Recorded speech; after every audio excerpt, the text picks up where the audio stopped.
So you want to start with the big trade? Let's start with the big trade. Yep. Damn. Oh, hold on. Kristaps Porzingis, Dingus Pingus, aka Big Pots, has been traded to the Golden State Warriors for Jonathan Kuminga and Buddy Hield. Kristaps was an expiring 1 year, $30 million. Jonathan Kuminga is a team option for next year for another $24 million. Buddy Hield is this season, and I think he has like $3 million guaranteed next.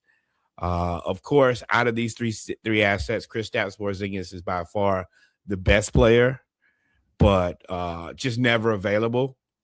Jonathan Kuminga, while he is going through a knee thing, they do think that he will be available. I assume either right after All-Star or by the beginning of March, and Buddy is available. I'm interested to see what Kuminga brings to the Atlanta Hawks. I don't know how he helps us in the immediate need that we had, which one of them was rebounding and rim protection, and the other one was ball handling, backup point guard. This kind of seemed more like, well, Golden State pivoted from Giannis, and there was nobody else to get it. And it was like, well, we could take expiring on Porzingis. Terrible consolation prize, like the worst. I didn't understand it because there's no draft capital involved.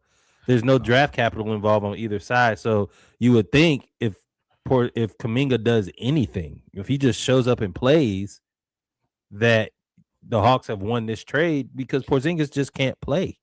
Correct. And that was the big I don't know if y'all watch or follow Famous Los, but that was his big thing, was we traded a guy who we would not play for a guy who cannot play. And as far as the Kuminga intrigue, Kuminga gets downhill, goes to the bucket. We don't have nearly enough guys who do that. We need a guy who can just go score some points. That is the thing that he can do. I think that's the reason that they picked him. Is we do have a lot of guys who are good role players, but we don't have a guy who really loves to kill outside of the kill. I think that they're gonna try to unleash Kuminga and see if he can be a killer. He's wildly athletic. If this plays out how Ansi sees it in the way that he explained it, with the athleticism and being able to play Kuminga at the 3 and 4 and pair him with Jalen, and then Dyson and Nikhil, especially if he can cut, Jalen could average a lot.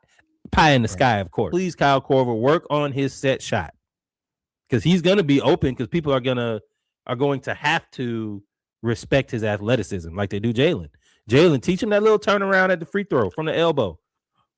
Also, this allows us to get CJ McCollum off the floor at the end of games.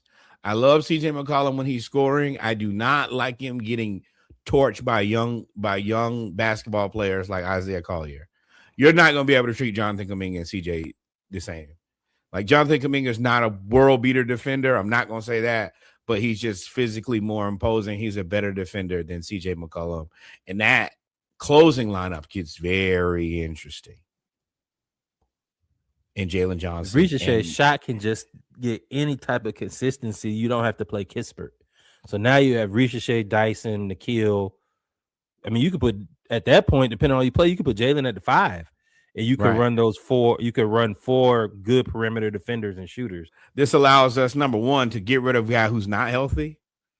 Now we have a ton of depth and health for any reason. If somebody, whatever happens, we got a guy who we can put into every position, especially with Ricochet being really the only 3, because they really think they want to play Kispert at the 2, which I get it. You want more size.